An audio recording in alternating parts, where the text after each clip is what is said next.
pa lang at wala pang ipapanalo ang Cignal pero nakaisa sila sa World Champions. Yes, they actually had a great game and masasabi natin dito that was I think the best series so far ng Cignal Ultra on MPL Season 7.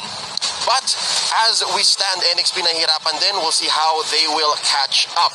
As we continue to deal with the COVID-19 pandemic, we encourage everyone to follow the government's health and safety protocols. This includes practicing social distancing, washing, and staying at home as much as possible. Let's do our part to stay safe and help stop COVID-19. Kahapon, naka 3 games ang Cignal laban sa Brenny Sports at ang NXP na 2-0 ng Blacklist International, who by the way just stayed undefeated recently. Kung kakapanood nyo lang, nanalo sila laban sa Work Oscar Force. Pero ngayon dito sa draft, may tanong ako sa'yo, Rob. Who is gonna be making the smart choices in the draft here today? It's been brought to be a smart free game great with smart free games for all Next Play Sports. Gonna be playing first Cignal Ultra, sasagot. Unang tinanggal na Next Play ang Selena. Yes, so I was really thinking dito no kung paano yung magiging approach ng Cignal Ultra. Let's go back against Bren Esports. Naging maganda yung start nila doon is kumbaga, 'di ba? Tinagurian nga the nice one baby meta, yung ating Estes, yung ating mga healing Angela, Rafaela, 'di ba? So meaning medyo binaliktad yon or medyo iniba yon yesterday ng Cignal Ultra. They have this Valier. Tapos ang ginagawa nilang lahat doon was a support emblem na naka-average. One of the reasons kung bakit nakakasabay sila sa gold regardless na hindi sila masyadong kumukuha ng mga minions on their respective lanes. Pero yun kasi natin nakilala yung Cignal Ultra. That was the Imba DJ's Valier. One of the reasons kung bakit din binan yun ng Brent. So I was thinking na baka maging ganon ang approach ng Cignal Ultra. Meanwhile, for Next Play Esports, they were actually banning pa rin yung mga heroes na usual natin nakita. Itong Alice na to, time and time again, nakita natin to on the previous series natin kanina from Work and Blacklist International. Naging, kumbaga ito yung parang hero, parang apple of the eye ng mga team natin. Talagang piling-pili talaga tong Alice na to. Yeah, parang kung yung team mo hindi marunong mag-alis or hindi ganun kalakas sa side lane mag-alis, parang behind kayo. And I think currently, despite these two teams having a hard time in the current meta game, parang pareho naman silang nakakasabay. Hindi naman sa dahil kulang sila, talagang nahihirapan lang sila sa current matchup. Cignal Ultra, ang binan nila dito, si Paquito at si Eve. Based on these current bans, Rob, feeling ko, may magna-nice one baby kasi wala pa nawawala Exactly. Angela still there, Rafaela still there, and isa pang baby na feeling ko maglalabas dito si Changa. Si Changa, well, Technically baby siya. yes, I know, right? But not only that, no? I mean, medyo nagkakaroon din ng popularity yung Popalin Kupa in terms sa mga tanks natin. We've seen it yesterday sa laban ng Cignal Ultra and Bren Esports. Baby boy yun. Yes, si Baby Boy.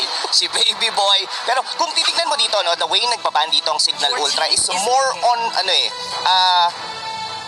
yung kinasanayan ng Next Play Esports. This is James hero, this is an Exhort hero, this is a Renegade hero. So kumbaga may target talaga sila dito ng mga key players for Next Play Esports. Meanwhile, Jawhead will be left open. Kumbaga willing ang Cignal Ultra na ibigay ang Jawhead na to sa side ng Next Play. Yep, at ang unang pipiliin ng Cignal Ultra, ang Benedetta. And feeling ko dapat magpaita na si Popolin Kupa Pero hindi pa rin. Ang unang lang ilalakin dito, ang Uranus ni Rhea. Ni Rhea, wherein yun din mismo yung naging magandang game nila against Bren yesterday, yung kanyang Uranus na I think it was also the MVP of that game.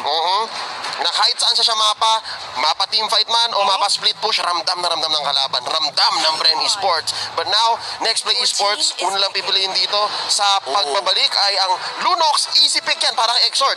Ang daling ibigay kay Exhort, pero hindi ako magugulat kung kunin to ni James. And of course, pwede ito itong hero ni Renegade or ni H2O. Claude. Exactly. I like your point there. And Lunox is also yung ginagamit nilang somehow like a pseudo counter on the Uranus. Of course, pagka nakadark na siya dito with the spam of the Chaos Bolt, alam natin that the sustain hindi enough yon specifically on the early game. And also it gives the Uranus na mapapaisip siya. He has to think twice. Magkakat ba ako ng sobrang lalim? Would I go under the inner turret? Or yung mga medyo confident na mga Uranus na talagang pumapasok sa base and getting 2 lanes on the process. Yep, HP based ang scaling nung damage nung Chaos Bolt na yan na hinahati dito ng ating Lunox. But right now, Cignal Ultra, eto na. Nice Isa sa one. mga pinaka kilala na hero sa Nice One Baby Meta. Actually, ang tagapagsimula ng Nice One Baby Meta. Exactly. Actually, Rob, tatanungin kita, anong mas importante? bilang nice one baby meta player sa ngayon sa MPL, is it the Angela or the Rafaela? Kasi Rafaela still out there.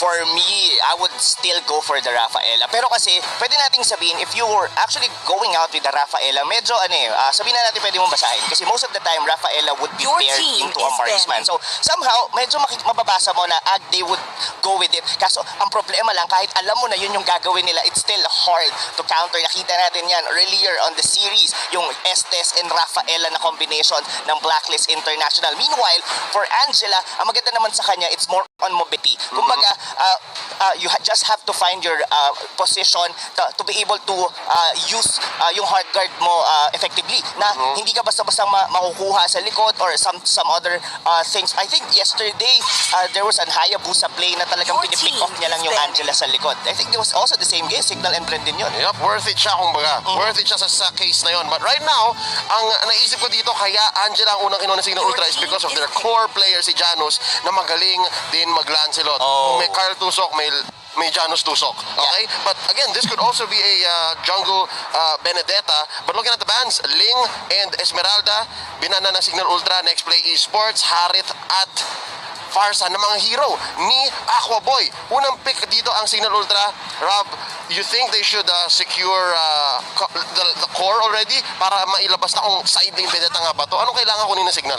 Yeah, I think I would agree with you, no, if they would be locking here as yung jungler na nila kagad dito. Pero kasi kung isipin mo, Kagura, ito yung naging mismong kalaban nung sinabi mo kanina, yung hero dito ni Aqua Boy, it was actually Rebos and itong hero na to, the Kagura versus the Farsa. Yung hindi kinaya ng payong. Hindi kinaya ng payong. But anyway, yeah, I really like the Kagura pick here coming from Cignal Ultra. Naging versatile na to, and also in terms of mobility, parang kung papansinin mo dito for the side of Next Play Esports, the only hard CC or probably the CC that they only have is coming from this Jawhead. So meaning, medyo mahirap yung mga pick-ups nila dito. Kumbaga, they had to rely on the burst damage of the Lunox or yung talagang kailangan nilang makuha. But this is a Harley jungler from H2O. Okay, this is a far cry, ladies and gentlemen. Malayo to sa nakakasanayan nating gamit ni H2O. We're used to seeing him on Roger Toll na pinulot natin sa aklat ng Aether. Pero sa versikulo 1, according kay Kuya Manjin. Marami nakakabasa niyan. Sanay tayo sa Roger, sanay tayo sa Benedetta, pero this is something new. Rob, is there enough magic damage on the side of Next Play?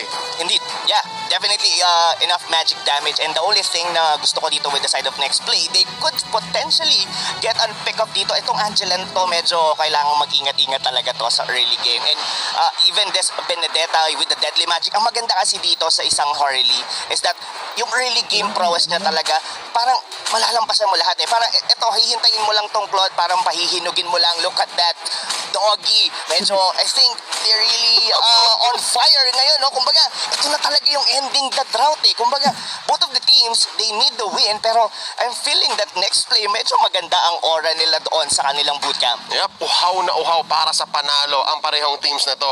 Pero looking at Cignal Ultra, last pick nila ang Hayabusa. Yan ang kanilang gagawing side lane on Aqua Boy.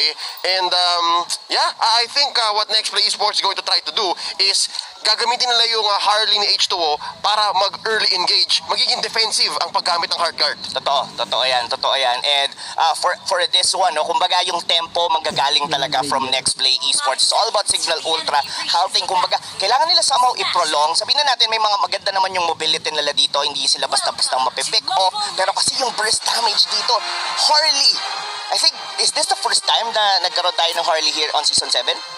I need to check my stats, pero first time to definitely on H2O. Yes, first time. Definitely for the first time here with H2O. Ladies and gentlemen, nandito na tayo sa Land of Dawn Exhort. Papasabukan dito ni Keket at Ate Bensanity, who by the way is coming into play. Hold up, pause muna.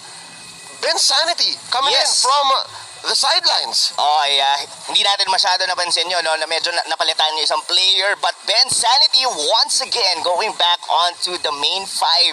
Medyo, I wasn't really expecting that much. Pero might as well change something di ba? I mean, you're coming from a 3-series loss from Thursday to Saturday. Kailangan mo ng bago. Kailangan mo ng refresher, di ba? Actually, sobrang, ano ba sabihin natin dito? unorthodox or kakaiba ng desisyon ng Cignal Ultra dito, ng coach ng Cignal Ultra ni Yeb Meister. Kasi kung maalala mo, Rap, ikaw ang nag-host ng podcast na yun, di ba? Alright. Kinausap niyo siya ni Manjin sa patch notes na sabi niya, ipapasok niya si Bensanity kapag catch type heroes. Yes. Like for example, yung Jawhead nga, signature hero kasi yan ni Bensanity, or even yung dati medyo gamit na gamit may mga Atlas and mga Kufra. Yan, dyan natin nakilala si Bensanity. But, well, you have to adapt. Kumbaga, in order for you to grow, not only just using the Winter Truncheon, you also have to know or to have more heroes on your pool. Yep, and right here, parang natututo si Bensanity sa bagong meta, sa Nice One Baby meta. Ito ang bagong phase ng isang pro player na si Bensanity na sabihin natin new blood sa Cignal. Parang kasabayan niya si Imba DJ nang mag-qualify sila sa Season 6. So, that being said, medyo kabado ako para Cignal Ultra. Again, there's so many different factors no coming in. Pero so far, mukhang bawi naman. Ang daming damage na ilapag nila kay Exhort na mapapatipi pa uwi. Oo. So, tingin ko, no, still next play dito, want to set the tempo dito sa laro na to. Look at that Yawi dito, going for the ejector. What a pick off dito, Leo. Signature Yawi ejector into the turret. Binarel ni Irene J. That's one already, pero si Yawi nakakuha. So, again, still good for the economy. 3,100. Yo, yeah, definitely. I mean, you would take anything, specifically on the early stages of the game. Kumbaga, yung pressure kasi, in terms of drafting dito, both of the teams are really capable on late game. Siguro, sabihin na natin medyo favored ng konti dito on next play, yung late game. Tapos, kumbaga yung pampalasa nila dito, itong Harley na to, mukhang makakakuha sila ng second pick off dun sa top lane. Walang kalaban-laban ang Angela ni Bensanity. Pinasabog. And again, it looks like top lane ang paboritong atakihin ng NXP dito. Kahit sino ipadala ng Cignal, mukhang papabagsakin nila doon, papatumbahin. Yes, kahit sabihin na natin merong mga shadow tong Hayabusa. Yawi, alam natin from time and time talaga, master niya to, itong Jawhead na to. Yung proper timings in terms of rotation, and given that dito si Aquaboy, hindi pa na niya naman nahihit yung kanyang level 4, so hindi basta-basta siya makakatakas doon sa ejector unless nga meron kang medyo malalim dun yung nagiging pasok niya rito with Rene J. Pero so far dito, I think next play Esport, they're doing well, and even with the goal, and now Rene J naiwan siya mag-isa. Shadow kill, sinamahan mo pa ng pagpasok ng tatlong membro ng Cignal Ultra. That's 1 for 2 currently, pero makakaisa dito. Free turtle for NXP. I think it's an even trade kahit papaano, no? So sabihin na natin, nakuha doon si Rene J. Pero ito, I think H2O dito, this would be the kicker talaga para sa side ng next play Esport. Nakita mo yun, mag-isa niyang ginawa yun. One of the reason din siguro kung bakit the late nagpagpunta doon nung tank and support ng next play, because they were actually zoning out the turtle for H2O. So, yeah, still, next play dito mga kaibigan, they are on a roll on the early game, and if they keep on doing this, Cignal Ultra really needs to think twice kung paano magiging approach nila sa mid game. Yep, and currently, no, anong level? 3 minutes in, si Bensanity wala pa rin siyang heart guard. And the fact that kailangan gamitin ng Cignal Ultra ang heart guard as a defense mechanism para maligtas kung sino mang pipiliin H2O para i-deadly magics, medyo mahirap ang sitwasyon ng Cignal ngayon. Ahead ang NXP ng 500 gold. Janus, nagkaroon ng target, sword intent, palayo. Yawi again, going to the bush, papasukin, smart missile sa tamaan ng konti. Oh, that's Bensanity. Sinisilip niya lang. Sinisilip niya lang talaga. And that's one of the reason din, no, na kung bakit puro sa top lane din yung nagiging pick up dito na side ng next play. It's easier to kill the Hayabusa compare sa isang Benedetta. Sabihin na natin dito, both sides ng Cignal Ultra could be able to hold their own lane. Hindi sila basta-basta magpa-push. They have a decent minion wave clear, pero in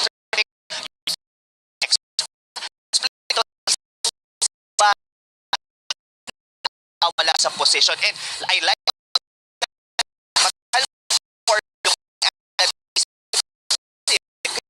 hinihintay niya lang na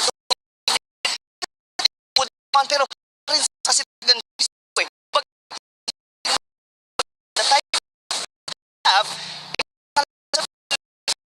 magpainit, kailangan pa ng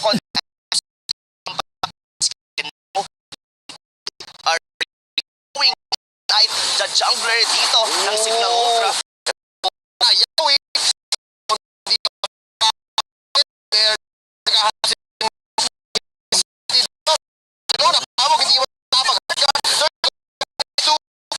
umari ba James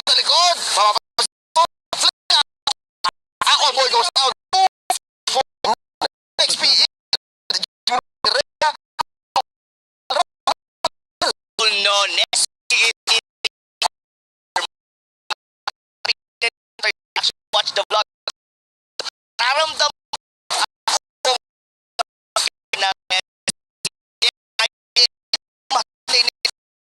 Cignal Ultra is really having a hard time. Kahit sabihin natin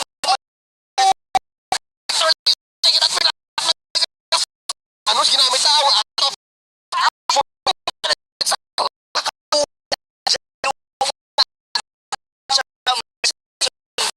by getting it pero kapag baka rin eh, Jay. Ang Cignal talo hindi nakatakot para sa yeah.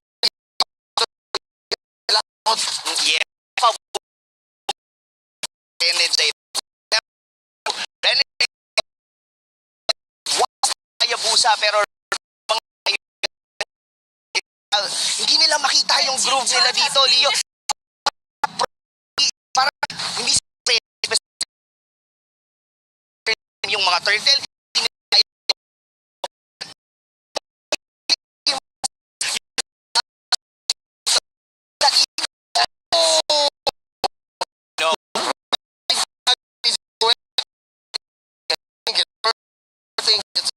ultra almado lang pero display hindi siya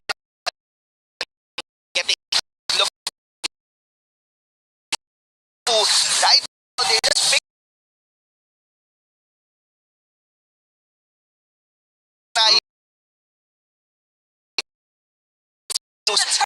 yung lead ng next play talaga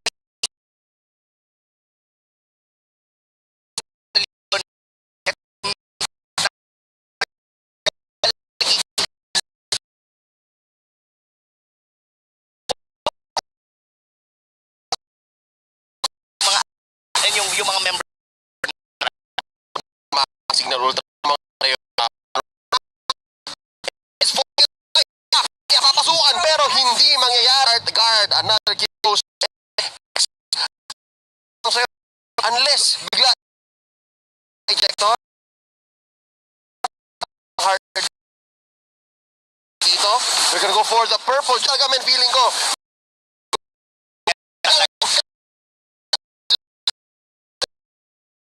grabe na sakto ni Yawi force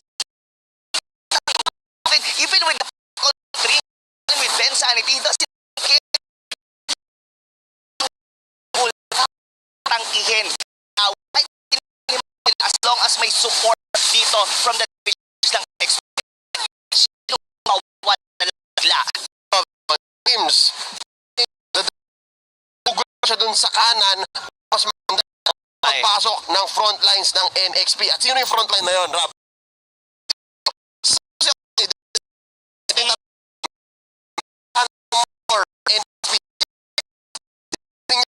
Amazing do it sa isa turbol patay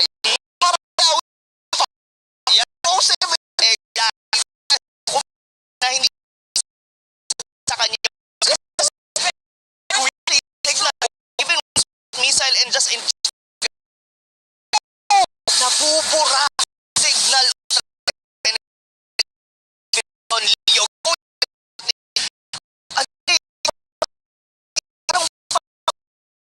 sino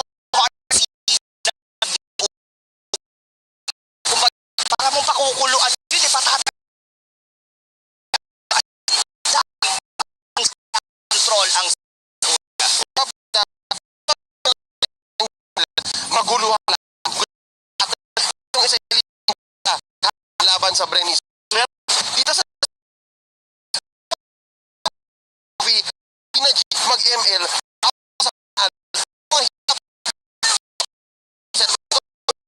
ni Bensa that's going to be about pero dito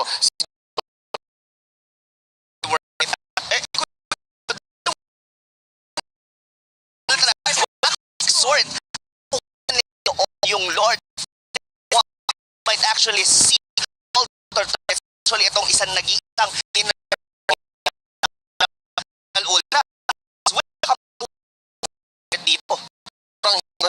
ng Cignal Ultra. Rob, nangyari, kinatakot mid natanggal. And of course, pati yung tier 2 sa gilid. So NXP has really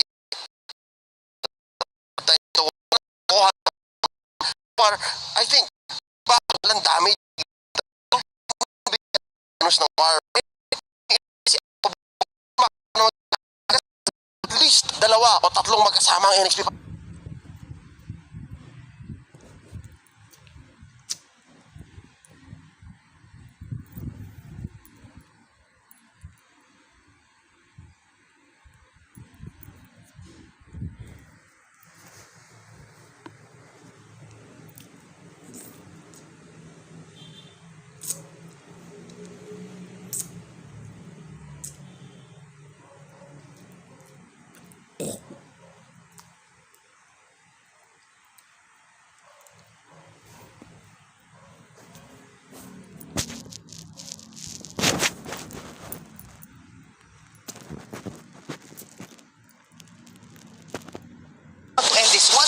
Yep. Oh, the burst on Redcom platforms. Get yours now for only 13,999. Oh, wow. Leo, alam mo, kita-kita mo yung blazing duet doon ni Rene J. Parang hinihintay na lang nilang matapos, hindi nila mapahinto, wala rin silang magawa. It's, masasabi natin dito, in terms of crowd control, wala talaga. Kung papansinin mo, even the spell of Rene J, it was ages. Kasi wala namang maghihinto ng kanyang blazing duet. It doesn't need the Purify on that specific man. Tapos makakapag-BMI out. Exactly. That's what happened and time again. I think Cignal Ultra, if they could potentially have the early game, nagkaroon sila ng magandang snowball, that Hayabusa got a pick off doon kay Rene J ng maaga. Pero hindi ganun yung nangyari. With Yawi, in its rotation, na-provide niya sa buong team niya yung pagkapanalo na to. I think that thing yung umpisa and that Harley pick na sobrang naging dominant on the early game, talagang nagpahirap sa side ng Cignal Ultra. Yep, I think when our analyst Wolf breaks it down, mapapansin natin na hindi man lang ganun kadaming kills ang nakuha ni Harley. Sa totoo lang, I was thinking, ang mangyayari dito, papahirapan ni H2O ang jungle, ang side ng Cignal Ultra. As in, choke niya, kukunin niya agad lahat early on. Again, parang yung ginawa niya sa Ling nung kalaban nila Blacklist kahapon. But essentially, ang nangyari is, si Yawi talaga eh. Sobrang daming ginawa ni Yawi. Tinulungan niya yung top lane, kasama si James, tinulungan niya yung bot lane, kasama si Rene J. Tapos, yun, bago nila mapush yung gitna, humahanap na ng kills. Ladies and gentlemen, that was game number 1. Sana nag-enjoy kayo dahil kami dito sa studio nag-enjoy. Now, i-explain na ni Wolf ang ating analyst kung ano nangyari doon. Wolf, kwentuhan mo naman kami.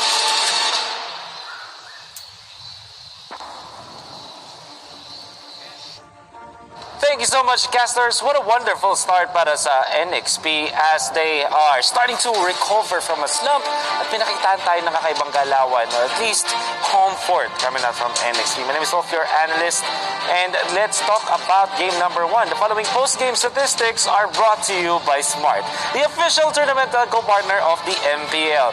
Free to game great with Smart, free games for all. And bakit ko nasabi na kakaiba but at the same time comfort para sa NXP? Well, kasi this time makakita tayo ng ibang heroes. Like the Harley, for example, making so much sense laban sa mga heroes ng Cignal Ultra. Hindi lang yan yung late game composition nila na meron kang Lunox plus Claude.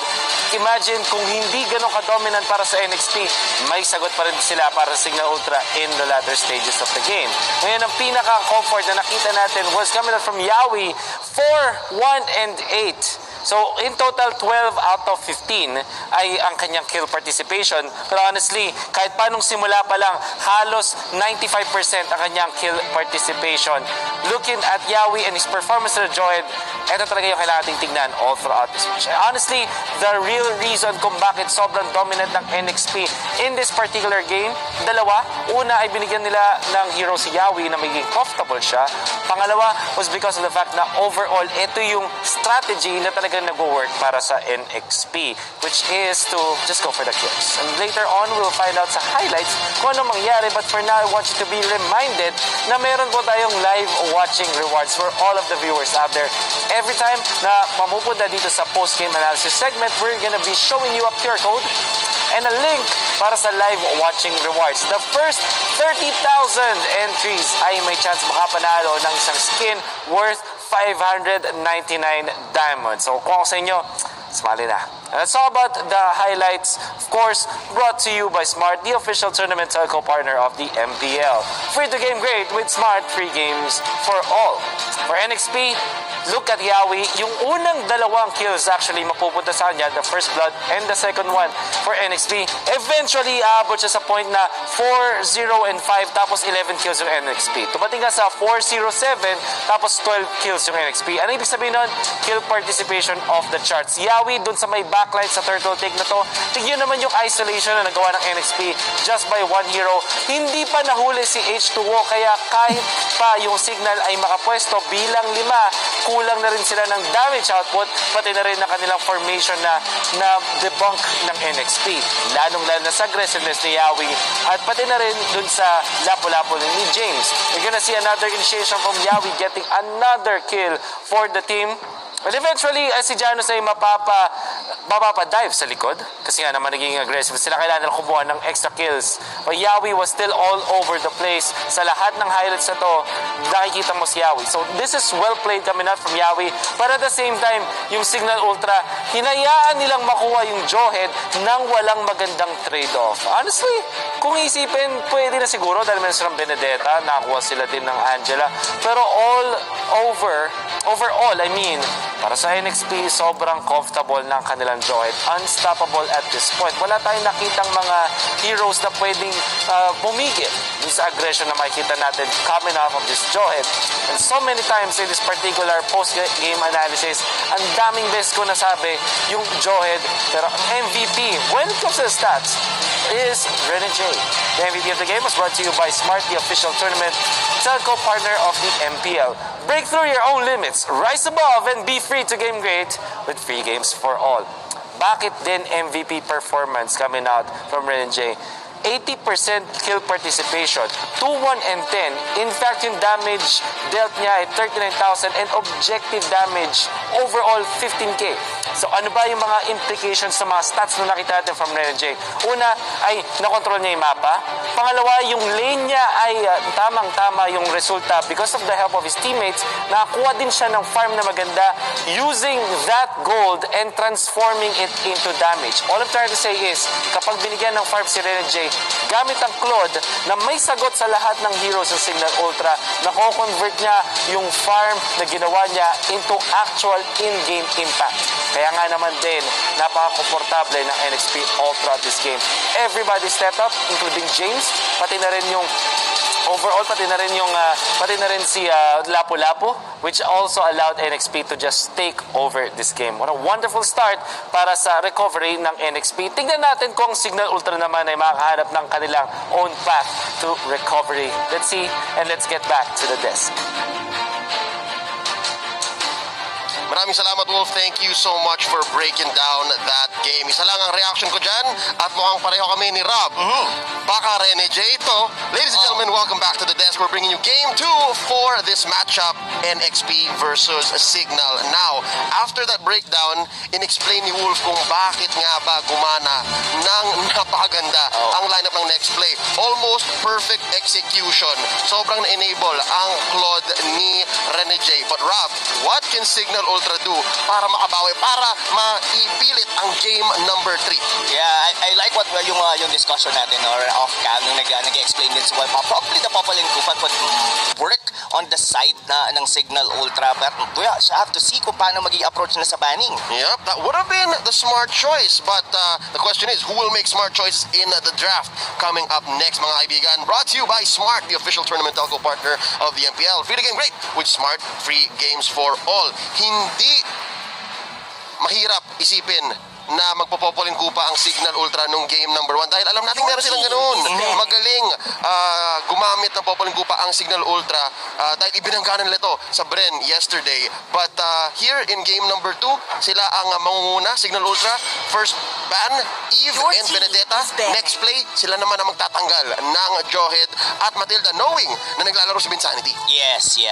Sabi na napag-usapan natin kanina, signature hero ni Bensanity ang isang Johed. And nakita naman natin kung gaano yung naibigay sa buong team kanina ni Yawi. All throughout, siya nagbigay ng space sa buong team ng Next Play Esport during game number 1. Might as well tanggalin mo na to kesa sumakit pa yung ulo nila. But now, for the side of Cignal Ultra, ngayon medyo torn sila. Kung titignan ko sa way ng formation, even on the draft. Kasi parang yung Harley, they're not expecting the Harley.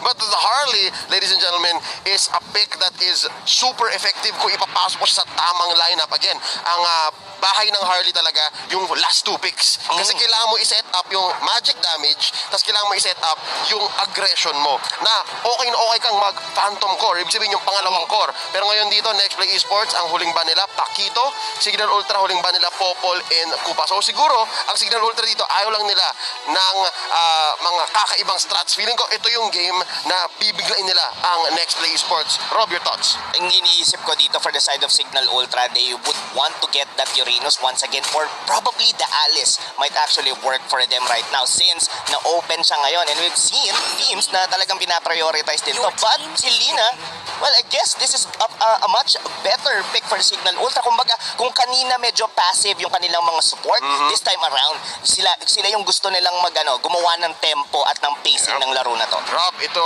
yung sinasabi ni Wolf kanina na first pick nyo, whether you're blue team or red team, dapat maganda yung trade. Dapat willing ka na prasuhin yung kalaban mo. And for Cignal Ultra, dahil dun sa Popolin Kupa ban, ito yung silina nila. Yes.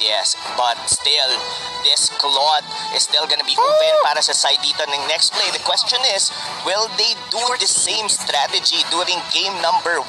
Kumbaga, isipin mo, Claude and Cho dito, basically is a multi-role. Hindi mo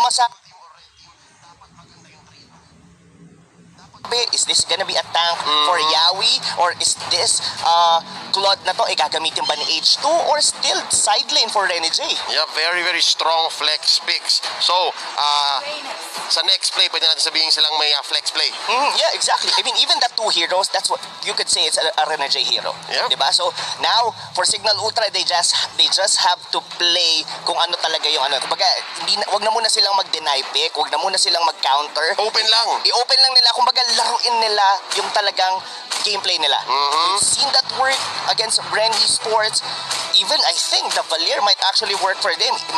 I think sila lang yung isa sa mga teams na talagang nakapagana yung mga ganon, even out of meta. Yeah, pero ang Cignal Ultra, wala silang spot ngayon para mag-Valier. Although it is known for them. Pero si Imba DJ yun. Pero dito sa lineup wala si Imba.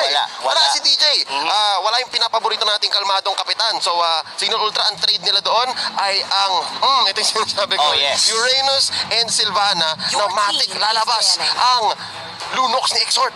Exactly. Yan talaga parang i-bird out nila dito. And yeah, ang tinitingnan na lang dito ng next play is what's gonna be sabihin na natin yung medyo aggressive na side lane. Kasi ito alam na natin to. It's gonna be the passive, the sustain na side lane dito, the Uranus. So, the Harriet will be targeted dito para sa side ngayon ng next play esports. Cignal Ultra, what's gonna be it? Kumbaga, ano yung ipang tatapat nila dito if this dito sa gold laner ngayon ng next play esport? Would they want to do the same thing like the Hayabusa na ginawa nila kanina, or makikita na ba natin ulit ang Lancelot ni Janus since it's still open on the draft, at nakita natin kung paano gumamit ng Lancelot si Janus. Yep, again, another comfort hero for Cignal Ultra. Next play esports, mukhang tatanggalin nila ng hero ay si Aqua Boy, Harith and Farsa out. Cignal Ultra, that's a side laner ang pwedeng gamitin dito si Alice, na pwedeng sila rin naman ang kumuha kanina. Yes. Pero ito yung sinasabi natin, Rap, kanina, na kung yung team mo ayaw sa Alice, mahirap ang metagame na to currently for you. I'm not saying that's the way it is for Cignal, pero sa choice nila na tinanggal yung Alice, mukhang iba na lang ang ilalagay nila sa side lane. Hold up, mukhang sila may ibang plano rin sa core. Indeed. I mean, banning the Lancelot, it's actually makes sense eh. Kasi pwede rin kasing gamitin ni H2 yun eh. Gaya ng sabi natin kanina, this Claude is still not known kung sino gagamit. But seeing here na meron tayong Esmeralda, oh wow. Medyo ang ganda ng rotation or ikot dito ng drafting ng next play. Alam mo yung parang mind blown ka na, paano ba magiging approach nila dito? And that Esmeralda, I don't think Cignal Ultra is expecting that. Yup, again, this is another pick na medyo naitago sa anino ni Alice. Diba? Ito isang malakas na gold laner na parang, sobrang lakas ng isang Esmeralda. Dapat natin nakalimutan. And, Rob, dadagdag ko lang. The fact na ito yung pick ng next play sa spot 4, hindi lang medyo, talagang na-deny na yung Angela. Kasi pwede pa mag-Angela yung Cignal Ultra eh. Pwede. Kasi sa side lane nila yung Sylvana. But already, talagang iba na nga ang hangin. Iba ang strategy ng Cignal ngayon. Exactly. One of the reason din siguro kung bakit nila pinan yung Alice. Number 1, they're not willing to use it. Number 2, ito lang yung hero na posible na pumasok sa backline nila. And even that Lancelot, it now makes sense why are they banning it. And we all know, itong 1-1 na to could still work on the gold lane given na I think anyone from the side of next play dito, tingin ko mahihirapan sa isang 1-1. And that YSS together with this Selena would potentially bring the tempo back to Cignal Ultra on the early game. Itong Uranus naman na to, alam natin yan. Ganyan lang gagawin. Magka-cut lanes yan. At pag naiwan mo yan, pupunta yan sa mismong base nyo. But nandito ngayon, si Roger Toll. Roger Toll. Ito na linabas na ni Dogs. Sabi niya, ang aklat na nakasaad dito para mag 2-0. Oh my. Ito na. This is the play. Sino nga bang tumatalo kay Roger Toll? Binan na Cignal. Binan nila eh. Diba? Si Lancelot. Si Lancelot okay. Kaso yung isa kasi hindi pa natin alam. Sa playoffs pa ang reveal. Nako. So ngayon, Yung revelasyon. So gaya ng sabi natin kanina, we are mind blown. So ngayon nilabas dito si Roger Toll. So kayo mga kaibigan, kayo na ang humusga. Paano ang magiging at anong ihahatid sa atin ng next play ngayon sa second game? Kayo ang saksi. Yes. Kayo ang saksi. Last slot, Roger Toll.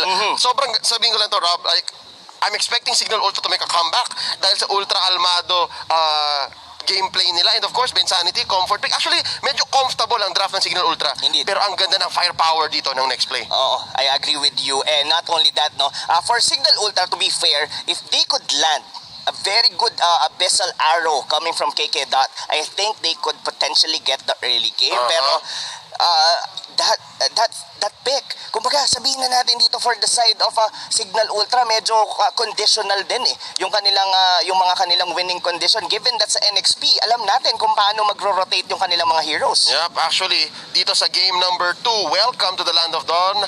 We are now witnessing Cignal Ultra versus NXP. Hindi ako magugulat, Rob, kung ang gagawin ng Cignal Ultra ay kapit lang. Kung hindi nila aasimin masyado at antayin nila na makaporma si Aquaboy. Yes, and I like Leo kung paano na ina-approach to ng Cignal Ultra na hindi sila ganon ka-aggressive, hindi nila in-invade doon yung Roger. They know na kaya naman nilang sumabay on the early game as long as Janus gets its buff. Kumbaga hindi siya ma-disrupt agad-agad. And this top lane, this is probably a staple. Kumbaga parang yung pwede mo siyang iwan eh, na okay lang yan, dalawa na yan dyan. I think slightly James na advantage with Rhea in terms of the hero. Pero I think yung first turtle natin dito ang magdidikta talaga ng tempo, and that's where KK has to shine para makuha nila ang early lead dito against Next Play Esports. Yup, 30 seconds about dun sa ating unang turtle, and yun na nga nangyayari, Rob. I think Cignal Ultra maglalagay lang sila ng boundary. Hanggang dito lang kayo, guys. Pa-farm lang tayo hanggang dito. And si Rhea lang ang pwedeng mag-cross. Sa totoo, si Rhea lang or traps ni Keketat. Pero tingnan natin ito, H2O level 4 na, nailabas na ang Mountain Shocker, namataan ng Cignal Ultra. Alam nila kung nasaan ang bawat membro ng NXP. And currently, Bensanity still at level 2. Not much of a catch. Arrow, binato ni Keketat. Plus, Bensanity with the lance, binato. And, tama lang, di ba? Again, hindi tayo tatawid. I like the timing na ginawa doon ng Cignal Ultra. Kumbaga, sinubukang parang ecometic glance muna ni Bensanity together with the arrow coming from KK Dot. And this is a great start for Cignal Ultra kung makukuha nila tong turtle na to. Kasi I don't think na ready sa formation doon ang NXP. Cignal Ultra finding, sabihin na natin hindi man nila nakuha yung kill, but that arrow, ito talaga yung magdidikta ng, sabihin na natin the first 5 minutes of this game. Yup. Oh, Rene J, mababa na gamitan ng crossbow of tang. Dalawang target. Aqua Boy gets first blood. Oh no, Cignal Ultra, medyo nakukuha nila yung groove nila here on the early game of game number 2, and that Imperial Justice, would that secure the kill para kay Exort? Nako, na-timingan, pero mukhang sapat na nga. Kaya Kidat, yes, the answer is yes, secures the kill.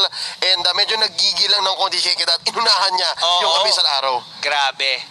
Cignal Ultra, that arrow once again. Kung walang purify dun si Renjay, another kill for Cignal, pero medyo malalim dun si Kidat. Oh, Way of the Dragon sa Torre. And a good kick coming from Yawi Leo. Tingin ko, this is a better game. Kumbaga kanina, sabihin na natin it's a one-sided for next play. Right now, medyo kumaka-counter punch ngayon ang Cignal Ultra. Yep, and dito natin masabing medyo nasa 100% ang parehong team. Kung yung Cignal Ultra medyo may unorthodox draft kanina, ngayon they have all the weapons. And I think tapos na sila dun sa kanilang full defensive strategy. Kaya nilang tumawid, kaya nilang mag-asim ng konti. Yawi, taking a few hits, lands by Bensanity, arrow misses, side tip lang ng konti ang mga miyembro ng NXP, and they disengage. Yawi, naghahanap ng death bush. Way of the Dragon sa isa! Matatamaan siya dito, Bensanity, H2O, gonna go for the jump. Imperial Justice palayo. That is very fortunate para dito sa kay Rhea. Kung wala siyang flicker doon, I think he actually, or rather Bensanity, mapipick off siya doon. Ang ganda ng synergy na ginawa doon ng Sipa. Tapos naka-dark doon si Exort, buntikang maburst doon yung Sylvana. And look at this. Cignal Ultra, they're finding, nagiging aggressive sila dito on the early game.